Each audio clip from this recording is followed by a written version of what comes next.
I'm Margaret Rose. I'm a senior director of client strategy from the trade desk. Everyone calls me MR, Margaret Rose when you're feeling fancy.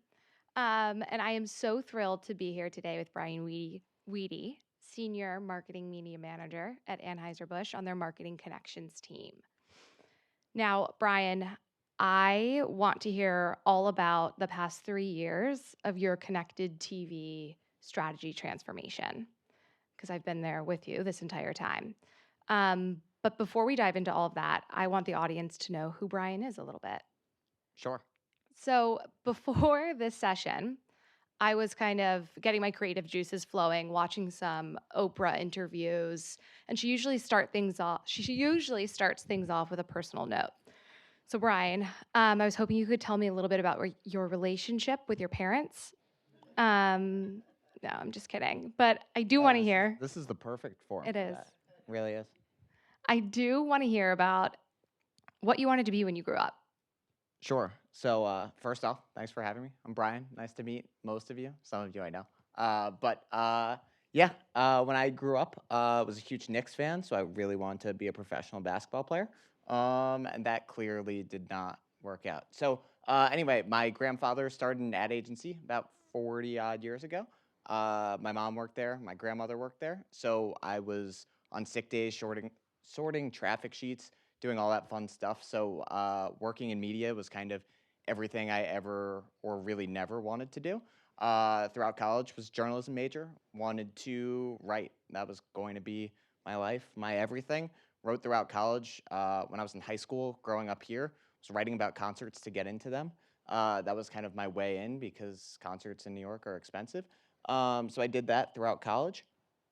My flight home, I was offered two jobs, one in PR, one in media. Picked door number two, and now I'm sitting here getting to bore you guys for the next 45 minutes.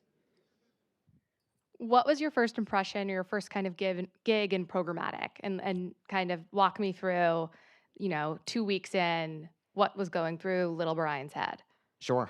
Little Brian looked eerily similar to this, just with a slightly shorter beard. But all that being said, yeah, it was definitely an experience. I remember sorting through my first traffic sheet, and it was like, there are 3,000 lines on here. What am I supposed to do with this? Why was I was looking at optimization logs and seeing people are raising bids by 8 cents in Amarillo. They're lowering bids by 4 cents in Abilene. That's someone's job. That was a whole team of people's jobs simply just to do that. So to say it was overwhelming is almost understatement, but like no 22-year-old is prepared to work at all. So I felt equally ill-equipped to do that. I shared similar sentiments in my first foray into programmatic. I remember 9 years ago when I started the trade desk, I called my mom and I was like, they've made such a big mistake. Holy shit, I can't do this. Uh, and I just think about what we were doing then. We were only a display platform then. And when I think about what we can do now, we can serve billboards in Times Square programmatically. We can serve ads on Hulu and connected TV and native and digital out of home and audio, you name it, we can do everything. A platform demo 9 years ago took 1 hour with reporting. It now could take me 3.5 hours. There's just so much nuance to it. So I sympathize with anyone who's new into the industry or new into programmatic because there's just so much to know. Yeah, I mean, it was overwhelming then. I don't understand how someone learns. It's a great thing that you guys have all these training tools. No, but all jokes aside, it is really nice to have all of that available, but it is super overwhelming. There's so many buttons to Yeah. press. There's so many things to do. There's so many channels to learn that it's super exciting, but also very scary. Tell me about that one special person at your old company that kind of helped you navigate this confusion that you will be forever indebted to. Name your first child this after this person. Tell me about that person. Sure. Well, he's probably not here, and I probably won't name my first child Sladen. Sladen Martinez, if you're out there or if you've worked with him, truly the person who taught me everything. My desk was right behind him. I wasn't even on the programmatic team. I was on the digital team at Opti back in the day, and he was the one who gave me platform demos, even though I wasn't supposed to have the keys to a programmatic platform. He was the one who would spend extra time showing me over lunch what it was he was doing. So yeah, if it wasn't for Sladen, I probably wouldn't be in this chair here, or I might have been, just maybe slightly different role. Yeah. But you left him, right? You left him and went to Live Nation. Tell me Yes. about why you decided to make that jump. Sure. So it was kind of twofold. One is I was lacking that sort of hands-on keyboard experience. As much as being on the digital team taught me a lot of things that have helped me in my current role, especially as we've gotten more and more general and no longer just a programmatic team here at AB. Uh, Being able to speak to what's actually going on under the hood, in large part to having those early sort of haphazard platform demos of like, this is how we optimize a campaign. These are all the things we do. The other part of it is that I've always loved live music. The opportunity to work for the largest live entertainment company in the world was something that I wasn't going to pass up. And it gave me that true hands-on keyboard experience, which I think everyone should have in some capacity. It really, as we were looking to hire, it's something that we were looking for because it's not every single person has that ability to go in and make those changes. And even if now we employ a very smart, capable group of people to do that on our behalf, uh, it's definitely something that all of us knowing helps immeasurably. Mhm. Talk to me about some of the programmatic principles that you have collected through your experiences and kind of what like core tenets do you use to guide your practice overall? Yeah, for sure. Great question. So I think early days at Live Nation, we were very focused on very few things. So it allowed us to make kind of have a very short menu of changes that we would make. But I was also working on, at a time, 38 different clients running audience extension campaigns, which can be a lot. So you kind of need to focus your eye on what are the 5 quick things that I can do. Is frequency a problem? Is a whitelist too restrictive? Are our blocks in place the right ones? Are the audiences the right ones? Or do we have enough scale or too much scale? I think back to an experience where a company was sponsoring Shania Twain's tour, and they were like, we only want to reach Shania Twain fans. Well, I can tell you now that that's a horrible idea, that there are people that like this company more than just the fact that they sponsored Shania Twain's tour. But we needed to coach them through the fact that, well, it doesn't just need to be Shania Twain ticket purchasers. It could be, but it also doesn't need to be all ticket purchasers. It could be country music ticket purchasers. There might be hip hop fans that really like this product that there's no crossover between that and Shania Twain. So getting through all of those things, I think really helped me figure out what are the kind of quick things and what are the things I could explain to uh, anyone from the intern's intern to the VP of whatever. Yeah. Can you tell me a little bit about the mistakes you made? Like if you could go back and tell yourself, "Oh man, don't press that button," or "Don't set up your strategy that way." What would be your advice to yourself? Yeah, great question. So thankfully, I avoided the sort of horror stories of programmatic that everyone who spent any time around a trade desk could probably share. But that being said, simplify, simplify, simplify, simplify. If there was anything that I learned, it's that 3,000 tag sheet that I saw on my first day is not necessarily the best practice. That having 30 different audiences, having different ad groups by state, and then beyond that by city, and beyond that by zip code, all of those things can usually be simplified to a degree. And sure, there's now tools that help you serve optimized creative and all that other fun stuff. But it really is that simple can be so much more powerful because it allows you to tell a story and it allows you to have a true narrative versus the fact that, oh, yeah, we're testing these 85 different audiences. And especially now that we're managed service, I kind of feel bad when we're like, here is this media plan. It's got 400 different tabs on it and 9,000 different lines. So that's definitely something that even if it's not my time, I still feel bad. We will gladly take it. Um, I think that simplification and making sure that the juice is worth the squeeze is something we've seen even progress in your strategies on us over the course of a year and a half. When we first started out, we were running a lot of different audiences and spreading your dollars thin. And you weren't collecting enough signals for us to be able to optimize better and strong, and then also tell the narratives and provide the insights after. That sounds nothing like us. I don't know what you're talking about. But we've seen you over the course of the past 3 years really change that to make sure that you're placing your dollars and holding them accountable, and you're able to kind of measure them and get the most out of your marketing dollars, which I love to see. Um, so talking about ABI, what attracted you to go to ABI? Sure. I would say great question, but I knew it was coming. Yeah. No, all jokes aside, finished up grad school. Was looking for what do I want to do with my life. So what are the things that I love most? It was live music, and I had an opportunity to work there. And as great as Live Nation was, I knew that I wanted something different. Throughout my whole life, I grew up watching Super Bowls and seeing the Super Bowl commercials, and with my mom working in media, the Super Bowl commercials for her was her Super Bowl, and for me and my dad, it was the game. But all that being said, the opportunity to work around Super Bowls, my first week at AB ended up, we launched Bud Light Seltzer. That kind of innovation doesn't happen by accident, and it only happens with the scale and scope of an Anheuser Busch. So getting to work in a company that's that innovative, getting to work on Super Bowl campaigns, candidly, just getting to work in beer. It's nice to know what you're working in, and getting to when you kind of know who the audience is when it's kind of you on a Tuesday. That helps a lot as as much as you can use data-driven insights for things. There's also something intrinsic about just knowing who the consumer is when it's you. Yep, 100%. Can you tell me a little bit about kind of how ABI made the decision to in-house a programmatic center of excellence and how that's morphed over the past 2 years we've been working together? Yeah, great question. So, once upon a time, my team was the programmatic team. As you can see now, we're now the media team. We've widened our scope rather considerably. So it's definitely been one of those things that once upon a time we wanted more control.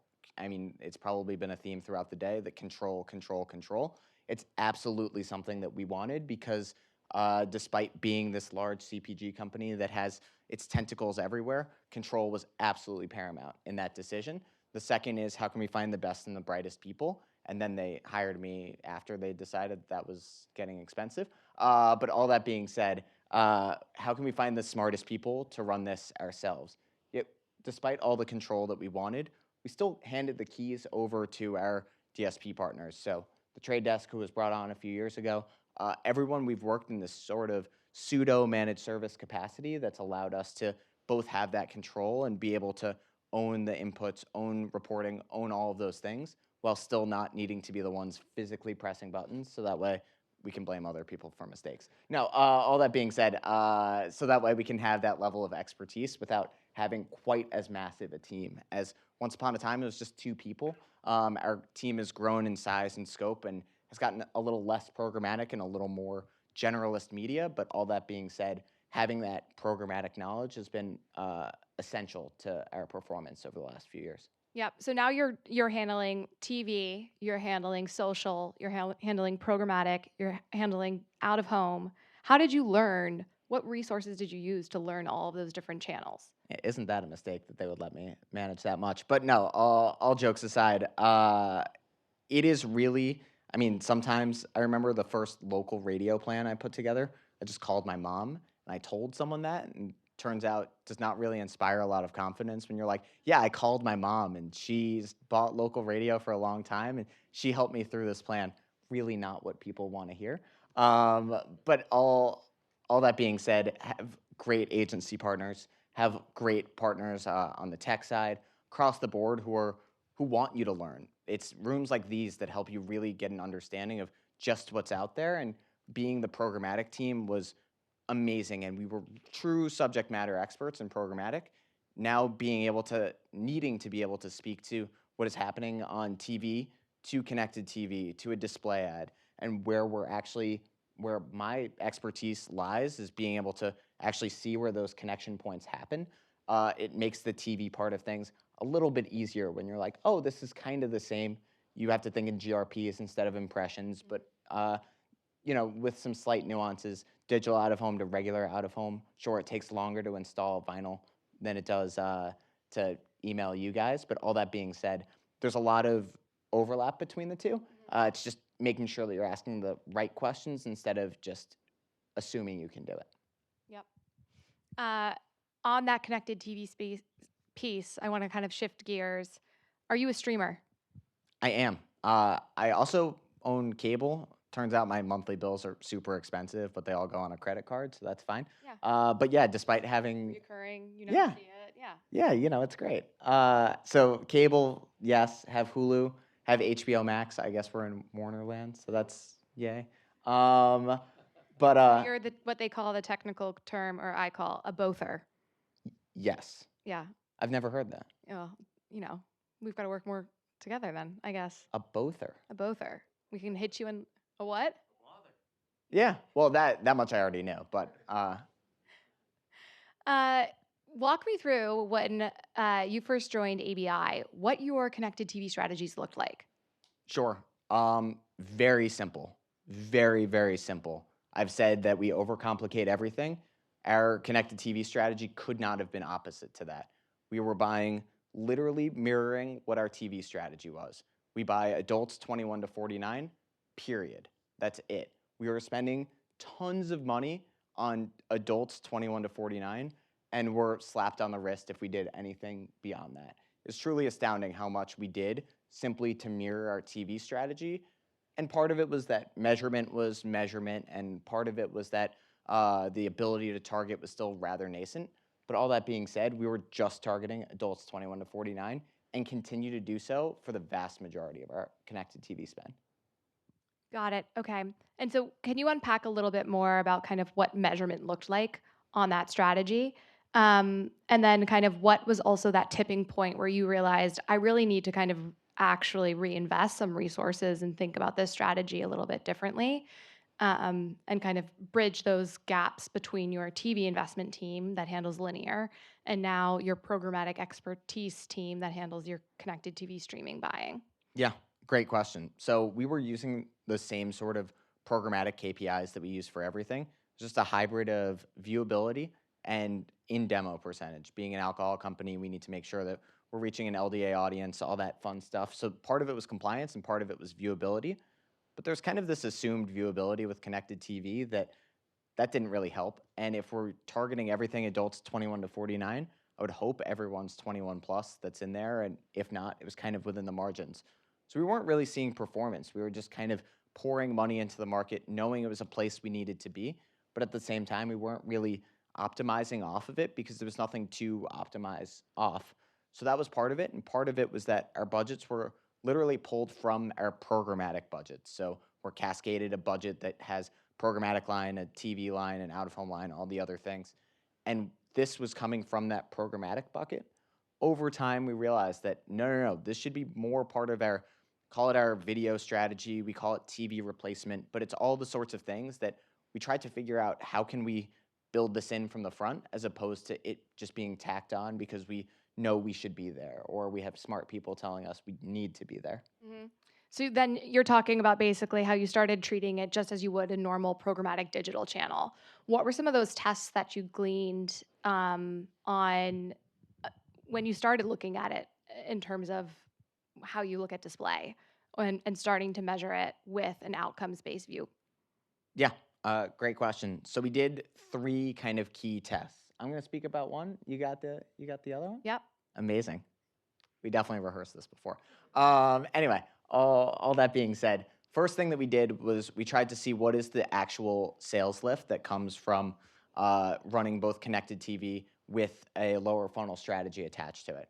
What we found was that actually being able to track from end to end, we've run match market studies until the cows come home, but actually being able to see from this that we saw a 2 times increase in purchase intent clicks. We can't really always see the end product thanks to us not really being able to sell directly to consumers. But we saw a 2 times lift in purchase intent clicks. We saw a 35% increase in sales lift. So it was this really functionally beneficial thing.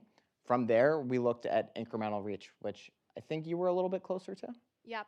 But I want to touch back on that strategy of you seeing how connected TV can, while everyone views it at the top of the funnel, it can lead to purchases that are down at the bottom of the funnel with your display campaigns, Yeah, right? absolutely. Especially being able to track those people from end to end. I mean, we run millions of dollars of TV, tens of millions of dollars, hundreds of millions, probably hundreds. Yeah.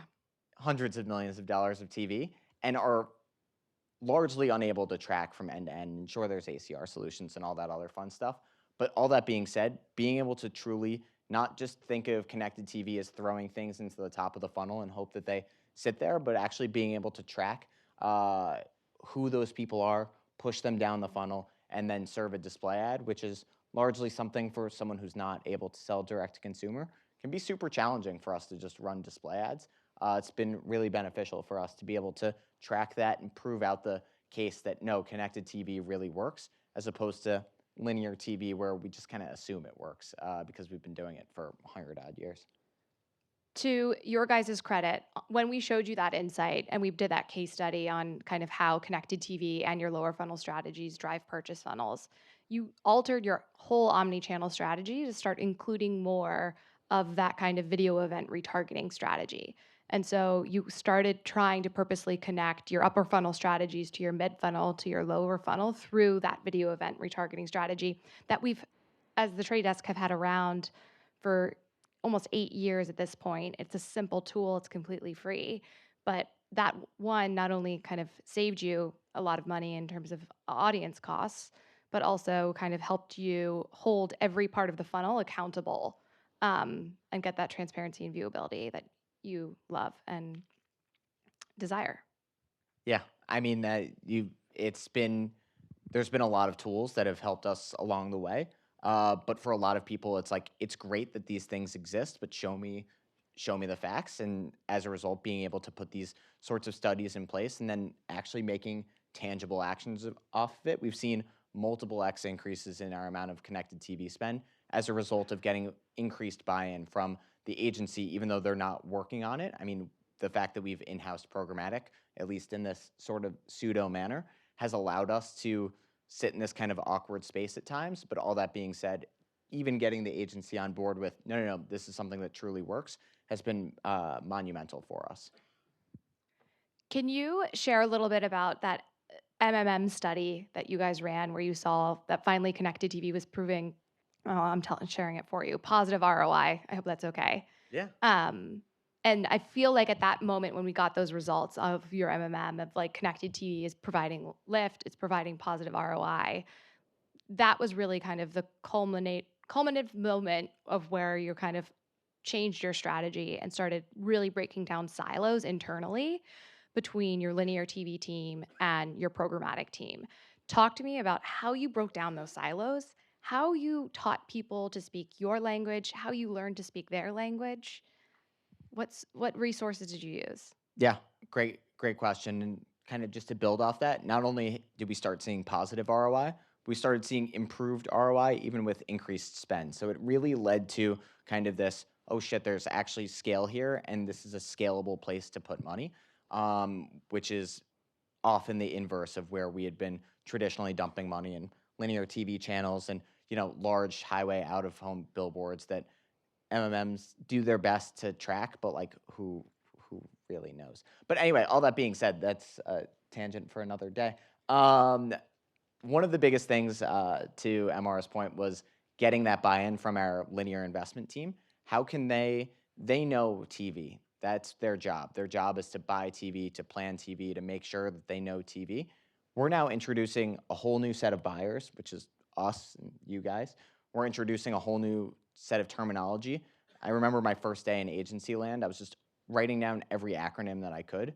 For them, it's a whole new set of acronyms that they needed to learn. It's a whole new set of buying methods. No longer, we're still translating impressions to GRPs for them, but they're still starting to speak our language a little bit. We also needed to understand that they are planning based off GRPs, that how can they do all of those things and try and find a middle ground of like the earpiece at the UN, which is translating in your ear. How can we do that for people in somewhat real time? And it was definitely a process, and it continues on to this day, of how can we make the linear investment team not feel like they're the enemy or we're the enemy, because oftentimes we can be seen as a roadblock to things versus anything else. 100%. I love that. It's not one or the other. It's working better together and complementing one another. I feel like throughout your career and all the kind of professional progress you've made, there's been kind of a theme of you want to see it to believe it. And you want to control it and you want to get your hands closer to the data and see what the insights produce. Can you walk me through a few of the tests that you guys might have run to prove out your connected TV strategy, that it's right and programmatic, and kind of those visuals that you use to convince your different linear TV investment teams? Yeah, great question. So, one of the biggest reasons why we're in connected TV and continue to be in connected TV and invest more in connected TV is the idea that we're reaching incremental people. How can we find the next person? That we use kind of this broader waterfall strategy to understand how can we find the next person? And through a lot of that, what we found was that we're trying to reach incremental people, but we don't really know how we're doing it. We don't really know why. So we decided to run a test without any sort of optimizations. We're still buying adults 21 to 49. We're still looking at all the ways that we would otherwise buy it just to see what connected TV is doing from an incremental reach standpoint. What we found was that 46% of connected TV watchers were incremental to our purchases. So that's a huge percentage, and that's without even optimizing toward it. Had we looked toward truly trying to reach the next person versus whomever we're reaching and just hope that they're incremental, I can only imagine how much higher that was or could have been. But 46% was still a huge lift for us, and I think got the sort of buy-in that we were really hoping for. That the reach was there and the scale was there. Um, yeah, 100%. I know we're talking on Wednesday later this week about kind of how we take those insights and bring them into the platform and activate with them, potentially changing your KPI to incremental reach, but then also kind of making your campaigns linear aware, as I like to call it. Everyone's going to start using my terminology, bothers and linear aware.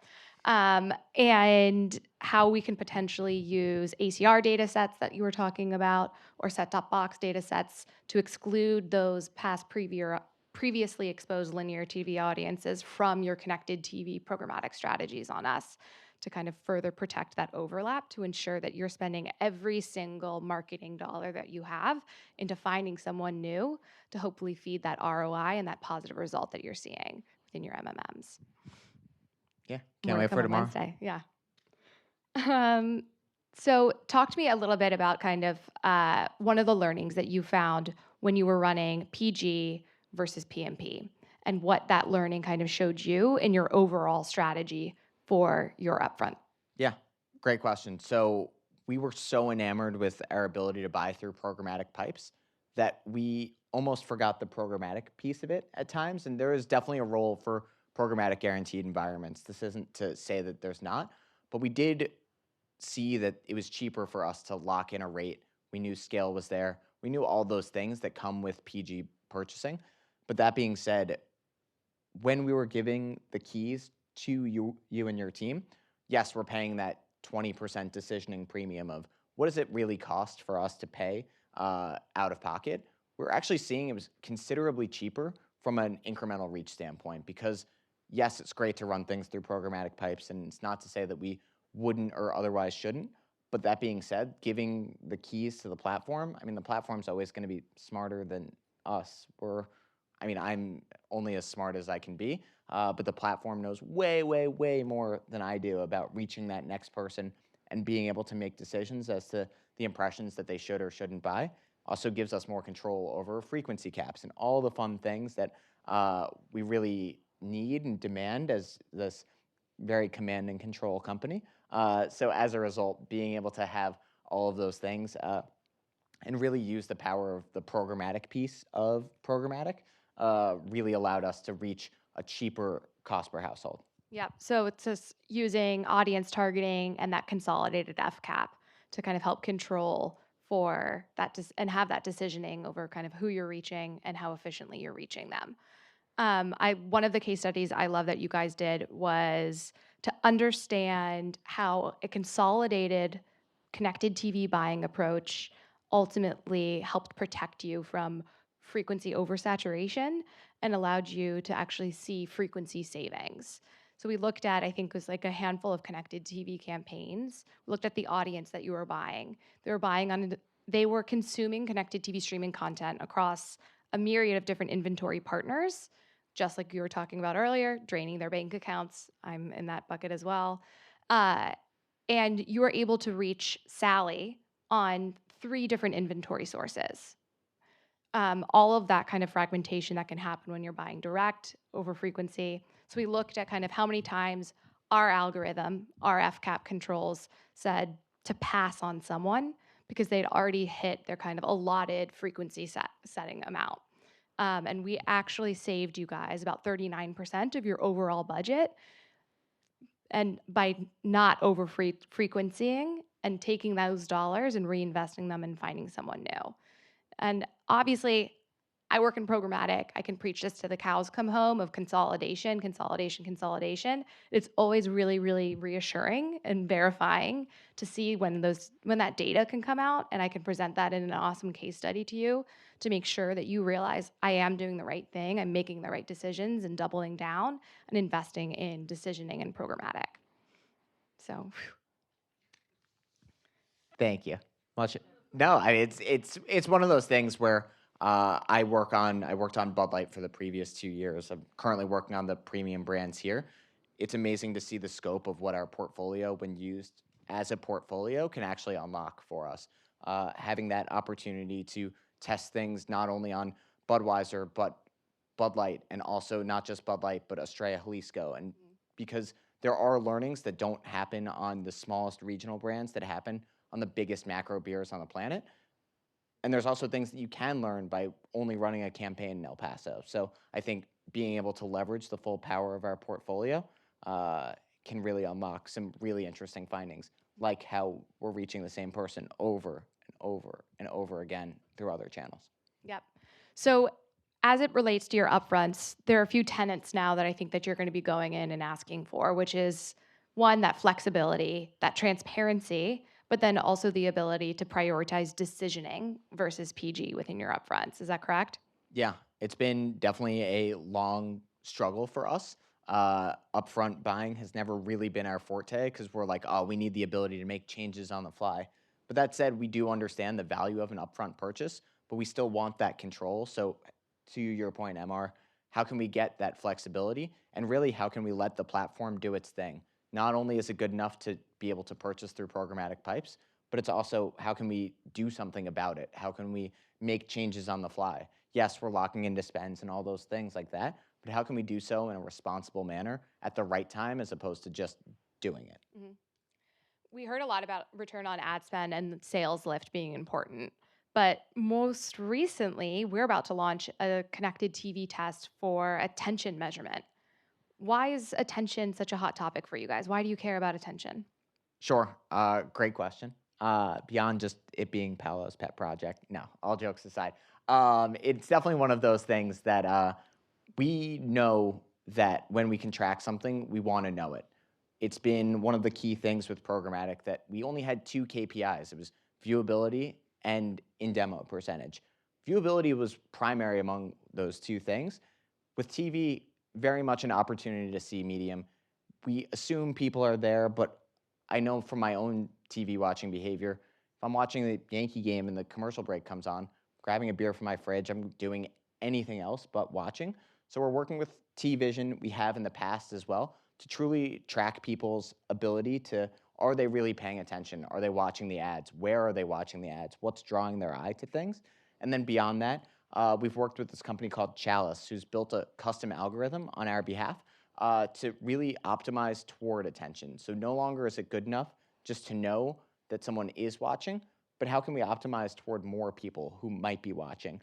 And I'm very excited to see how this works. Beyond that, we're layering on top of that. What does sales look like as a result of this? Are people super leaned in as a result of this and then buying more? Or sales piece of this kind of immaterial? I'll tell a super quick story if you'll let me. My first media job, I was working at a media agency for a redacted client. But all that being said, our top performing CPA line was a below the fold 728 by 90 that the CPMs were super cheap, but the CPA was incredible. Had 3% viewability, yet it was breaking all of our metrics in terms of how good the CPA was. Seeing that was horrifying from a brand standpoint. But at the time, it was like, well, we can't turn this off. It's going to raise our CPA immeasurably if we do this. So knowing that there was such an inverse relationship between attention and last touch attribution and whatever it might have been, that this below the fold, no one ever saw it ad was driving such great performance. This kind of runs counter to that, where it's like, no, we want the people who are super leaned in, who see the Bud Light ad, who see the Ultra ad, who then go on and make a purchase. Is there an actual correlation between whether they're paying attention, or were they just going to go buy Bud Light anyway because they're having friends over for the game this weekend?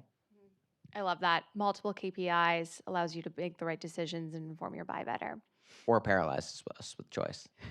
Yeah, you never quite know. Hey, hi. How are you, Margaret Rose? Josh, I'm amazing. I know. Yes, I'm gonna have to see if there's anybody out here that wants to ask questions. Yeah. That's okay. Is that cool, Brian? You sure? Yeah. Okay, good. Any questions from the audience? Look at that. So from that attention metric, how much does the creative that you're producing come into play of making sure you're hitting your goals there? Sure. Great question. Also, hi, Nicole. All that being said, it's definitely one of those things that we have really tried to drill in, sort of like best practices and all the brilliant basics and all the things that Facebook has rammed down our throat about how we need branding in the first 3 seconds. And it's actually finally started to take, where brand team members are upset with me when they're like, yes, we know we need branding in the first 3 seconds. I'm glad that I've been annoying enough that that's actually taken. But it's definitely one of those things where we know we don't have you for all that long, especially on the internet. It's worse on social. It's better on programmatic, all these things. But it's definitely one of those things that we know we need to hit people very quickly. So attention is great, but if they're watching the middle 7 seconds, there's plenty of creative agencies that are like, oh, let's the story breathe more. We've got 11 beats in this 60-second ad. But that being said, yes, it's definitely been drilled in that we need those brilliant basics up front, and that helps with attention to draw someone in. And then if they leave after 5 seconds, at least they know who the brand is and what the general message is. But yeah. Anybody else? Wait, no. We got one more all the way up top. With AVI launching so many products, how has the product launch strategy evolved? Yeah, great question. I would love to say that we do product launches well. I've also seen us do a lot of product launches that get lost in the ether. My time on Bud Light Seltzer, we probably launched 15 different flavors of seltzer. Now, it's not to say I'm not going to give my opinions on each of the 15, but they became a little stunty and they got a little lost in the sauce as we chased PR metrics and all the other things. So I do think that we've tried to hone in on what are the 4 key things that we can do for every product launch.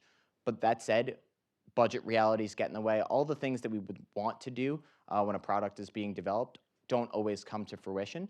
I'd say we've done a couple really well. We've done a few that have really gotten lost in the ether. If you see a Bud Supreme can out there, that's one that we're trying to do a bit more organically. But at the end of the day, you can find it on every grocery store shelf on the planet. But that said, if you're only in one of 15 fairly small markets, will you actually know that and be served messaging on this? So we've definitely tried to take a more local approach. Neutral's another one that we've done, I think, a much better job of being like, no, yes, this product is available nationally, but let's really win in the places that we need to. It's a vodka-based seltzer drink, so let's win in spring break markets. Let's do all of those things. So I think we've definitely tried to get a little bit smarter about not doing everything all at once and really honing in on geo and a couple channels that we know will really work hardest for us. What's your favorite flavor, Bud Light Seltzer, of the 40 X different flavors? So as much fun as the fall flannel pack was, really don't drink an eggnog flavored seltzer. No, the original ones.